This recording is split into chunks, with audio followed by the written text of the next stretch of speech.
سلام دوستان، به کانال یوتیوب من خوش اومدید. من صبا هستم از کشور رومانی. سال 5 رشته دندون پزشکی هستیم. امروز میخوام برم دانشگاه و شما هم با من همراه میشین و همچنین در مورد یه موضوع خیلی مهم که در موردش ازم خیلی سوال کرده بودیم میخوام باهاتون صحبت بکنم. این موضوع در مورد کار دانشجویی و مخارج دانشجو توی کشور رومانی هستش. با من همراه باشین.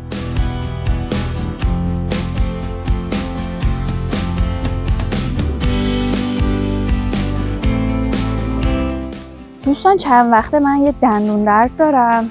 بعد توی عکس رادیولوژی من هیچ پیدا نکردم. الان میرم از استادمون بپرسم و نشون بدم ببینم که اصلا قضیه چیه. حالا 2 تا از استادامون نگاه کردن گفتن هیچی نیست. الان میرم پیش اون یکی استادمون که حالا سرگروه دندون پزشکی هست بپرسم ببینم که قضیه چیه.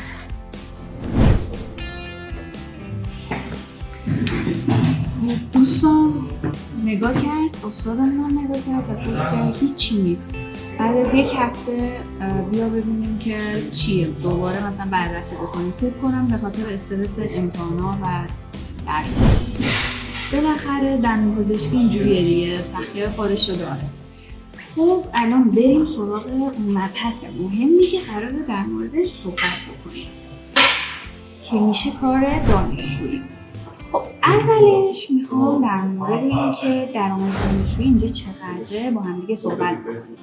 درآمد دانشجویی اگر بخوایم حساب بکنیم ماهانه میشه تقریبا 300 یورو، یعنی این نهایتشه. از 100 یورو تا 300 یورو میشه. چجوریه؟ یعنی ساعتی 3.5 تا 4 یورو بهتون میدم و هفته‌ای بیشتر از 20 ساعت نمیتونید کار بکنید. و اینطور که میگم هفته‌ای نمیشه بیشتر از 20 ساعت کار بکنید، شما اینو تقسیم بر 5 بکنید، یعنی روزی 4 ساعت بیشتر نمیتونید کار بکنید و روز شنبه و یک شنبه هم که تعطیله. پس در واقع 5 روز در هفته و روزی 4 ساعت و ماهانه نهایتش 300 یورو دستتون رو میگیره. حالا این مبلغی که میگم بین 100 تا 300 یورو بستگی به کار وقتتون داره، اون کاری که انجام میدین داره و اینکه خیلی سوال پرسیدین که آیا میتونیم کار دندون پزشکی انجام بدیم؟ نه، شما وقتی دانشجوی دندون پزشکی هستین نمیتونید کار دندون پزشکی انجام بدید مگر اینکه قبلا یه مدرکی مثلا مرتبط با دندون پزشکی داشته باشین، مثلا این تکنسین پروتزهای دندانی باشین و یا مثلا دوره‌های خاصی رو در مورد دندون پزشکی گذرونده باشین و چند سال سابقه کاری داشته باشین. بله میتونین برید و پیش اساتید بهشون کمک کنین و در مقابل اون یه مبلغی رو میتونین ازشون بگیرید. چه کارهایی برای دانشجوها مناسبه؟ ببینین توی رومانی چند نوع کار پاره وقت شما میتونین انجام بدین. یکیش تدریس خصوصیه. تدریس خصوصی مثلا کسایی که توی درسای خاص مثل آناتومی، توی فیزیولوژی مهارت خاصی دارن، چون قبلا بعضیا مثلا یه رشته‌های مرتبط با پزشکی، پیراپزشکی خوندن، مثلا پرستاری خونده بعدش اومده اینجا میخواد مثلا دندون پزشکی بخونه.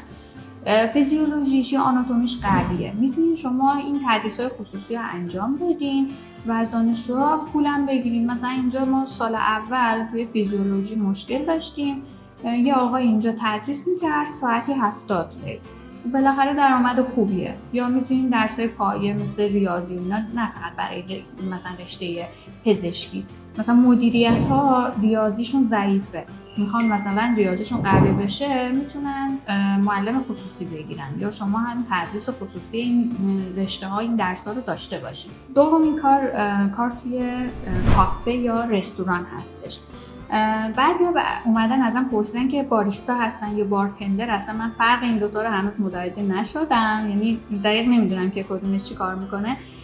بله میتونن توی مثلا کافه ها یا توی بارها کار بکنن، همون هم که درآمدش هم همون 3.5 تا 4 یورو ساعتی هستش، یا اینکه توی رستوران کار بکنن. اما این نیازمند اینه که زبان رومانیتون یکم قوی تر باشه، چون بالاخره توی بار که کار میکنین نمیشه به زبان انگلیسی کار کرد، یا توی کافه یا توی رستوران بالاخره مثلا بخواین کار ویتری انجام بدین نمیتونین به زبان مثلا انگلیسی صحبت بکنید. اما در مورد تدریس خصوصی که گفتم بهتون، میتونیم به زبان انگلیسی تدریس هم بکنیم. یعنی انگلیسی مثلا قوی باشه میتونیم به زبان انگلیسی مثلا به درس فیزیولوژی یا آناتومی اینا رو توضیح بدیم. کار بعدی کار توی فروشگاه هستش. مثلا نزدیک تابستون بعضی از فروشگاه اطلاعیه میدن، مثل فروشگاه لیدل که قبلا هم حالا ویدیوشو ضبط کردم، میگه که مثلا هر کی دانشجو یا مثلا تابستون میخواد کار دانشجویی انجام بده میتونه بیاد اینجا و کار بکنه. بچه‌ها یه موضوع هم بگم، اصلا کار آر نیست. خب یعنی من بچه‌هایی رو میبینم اینجا که پدر مادرشون پزشک، دندون پزشک، حتی بیمارستان دارن، اما مثلا میگه تابستون من میرم ایرلند کار میکنم، میرم انگلیس کار میکنم. خب اصلا این کارا آر نیست و اگر این کار هم بکنین موردی نداره براتون. یعنی از این بابت که بگین آره شأن و شخصیتم میاد پایین، نه، اصلا کار توی فروشگاه هم باشه موردی نداره. کار بعدی مثلا کمک توی دانشگاه هستش که مثلا به عنوان دستیار یکی از پروفسورها کار بکنین. مثلا پروفسورها میگن که کار پرکتیکال رو میسپارن بهتون، شما توی کلاس‌های عملی دستیاری انجام میدید. خب میتونین در مقابل این کار هم از استاد یه مبلغی هم درخواست بکنین. یا اینکه توی کارهای تحقیقاتی یا کار توی کتابخونه میتونین این کارها رو هم انجام بدید. کار بعدی کارهای آنلاین هستش. مثلا کار آنلاین که میگیم طراحی گرافیک، بعد برنامه نویسیه، کارهای مثلا فریلنسینگ، مثلا نویسندگی، همچین کارهایی رو میتونین انجام بدین. یا اینکه طراحی سایت اگر بلدین، اینا هم میتونه درآمد خوبی باشه براتون. و یا اینکه اصلا یوتیوب کار بکنین. البته یوتیوب میگم خیلی زمان بره، با رشته‌های دندون پزشکی اینا یکم سخت میشه براتون، اما خب اگر تایمتون رو منیج بکنین میتونین به این کار هم برسین. و اینکه یه توصیه‌ای هم که بهتون میکنم، اگر کار مثلا ناخن‌کاری و بعد فیشیال یا هم پاکسازی صورت اینا رو هم بلدین، میتونین بیاین و توی گروه‌های دانشجویی مثلا دنبال مشتری بگردیم، اونجا بنویسین که این کارو بلدین و خیلی از دانشجوها استقبال میکنن و میان مشتریتون هم میشن.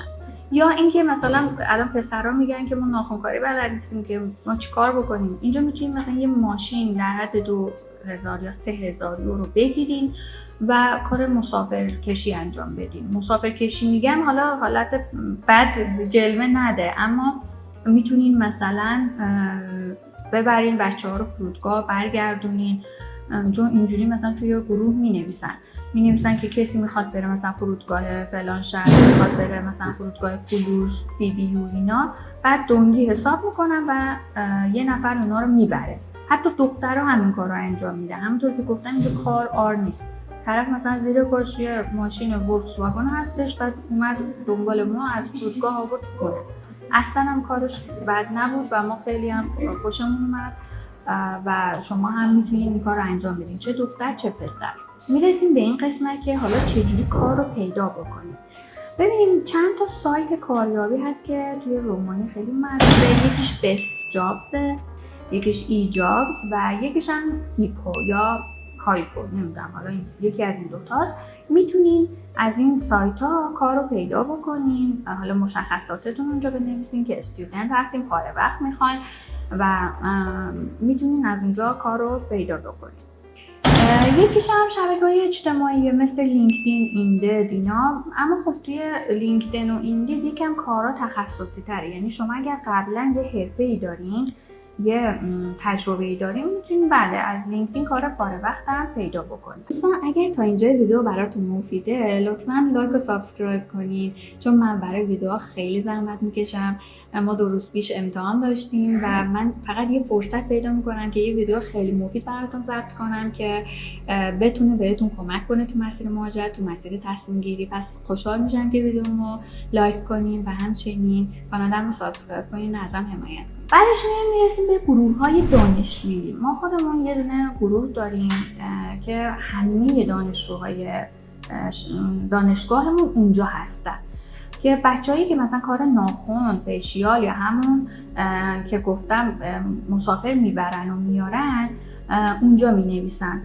که می نویسم مثلا فردا فلان ساعت میرم شهر کلوژ، اگر کسی میخواد بیاد. یا اینکه اگر کسی دوست داره کارهای ناخنش با تخفیف فلان درصد، یا مثلا تخفیف دانشجویی، تخفیف بلک فرایدی، تخفیف هالووین انجام بشه، میتونه مثلا رو من حساب کنه، بیاد و تایمشو بگیره، مثلا اپوینتمنت تایمشو بگیره. پس توی گروه‌های دانشجویی هم میتونین از این کارا پیدا بکنین. و مورد بعدی دوره کارآموزی رو خیلی جدی بگیرین. توی دوره کارآموزی شما میتونین ارتباطتون رو با اساتید یا اون پزشک قوی‌تر بکنین و اگر تو اون شهر زندگی میکنین، مثلا توی بخارستین یا توی حالا هر شهری دانشجو هستین، میتونین با استادتون حالا دوره تحصیل هم کار بکنین و حالا یه مبلغی هم از استادتون به عنوان دستمزد بگیرید. موضوع بعدی ارتباطات محلی، حالا رزومه و اینا، که مثلا یکی از دوستان اینجا عموش دندونپزشک بود، از طریق اون تونست که دو مطب دوست عموش کار بکنه. اگر یه همچین ارتباطاتی دارین حتما استفاده بکنین و به قولی از این موقعیت استفاده بکنین و دنبال کار باشین و همچین افرادی میتونن کمکتون بکنن و کار پیدا بکنید. حالا مزایا و معایب کار دانشجویی چیه؟ آیا اصلا مزیتی داره؟ عیبش چیه و فلان؟ اگر بخوام بگم، ببینیم مزایاش اینه که شما یه تجربه کسب میکنید. خب حالا یه زبان حداقل یاد میگیرید، اما خب ایرادش هم اینه که از درستون میمونید، چون رشته دندونپزشکی واقعا خیلی سخته. ما 2 روز پیش امتحانش رو داشتیم، سال 5 که شروع شد واقعا خیلی افتضاح شروع شد. یعنی امتحانش به حدی سخت بود که ما واقعا نفس بر شدیم توی امتحان و به صورت کنکور بود، یعنی یه کنکور خیلی سنگین بود. برای همین اینو هم در نظر بگیرید. اگر شما کار پاره وقت یا هر کاری رو بخواین انجام بدین، مطمئنا یکم از درساتون عقب میافتید. اگر این موضوع براتون مهم نیست، میتونید کار دانشجویی انجام بدید. موضوع بعدی مدیریت زمان هستش. ببینید شما باید یه مدیریتی بین کار و تحصیل داشته باشید. یعنی چجوری؟ هم میرین دانشگاه، بعد دانشگاه میخواین برین کار بکنین، بعدش باید روزی حداقل 1-2 ساعت درس بخونین، چون رشته دندونپزشکی خیلی رشته سختیه. حالا فقط رشته دندونپزشکی من نمیخوام فوکوس بکنم، روی رشته پزشکی، داروسازی اینا هم سختن، حتی رشته مدیریت هم سخته. چون چرا؟ ما به زبان دیگه‌ای داریم میخونیم، تلاشمون 2 برابر.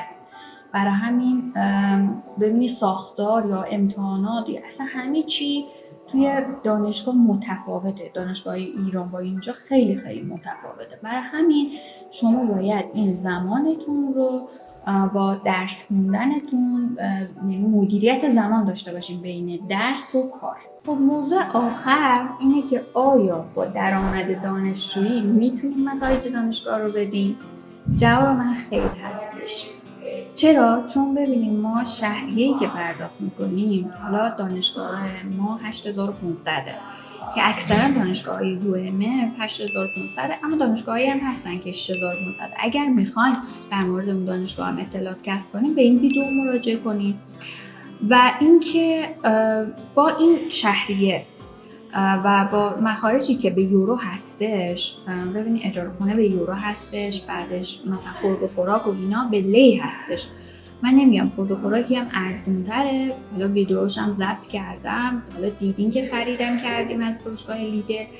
اما شما فقط میتونین مثلا اون مخارج ماهانه‌تون رو تامین کنید. شهریه باید از ایران بهتون تزریق بشه، یعنی چجوری بگم، اون شهریه رو بریزین، اما این مخارج رو میتونین با کار تامین بکنین. مثلا برای یک دانشجو که 1 نفره میتونه یه اتاق اجاره بکنه یا همون سویت مانند که همه چی داره، همه امکانات داره، از 200 یورو تا 300 یورو مثلا میشه هزینه این اجاره خونه. حالا ماهانه هم مثلا خریداتون 150 یورو در نظر بگیرین. حالا فیش آب و برق و گاز و اینا رو 70 یورو در نظر بگیرین. و حالا رفت آمد و اینا برای دانشجو خیلی تخفیف هستش، مثلا با اتوبوس میتونین رفت آمد بکنین که مخارجتون کمتر بشه.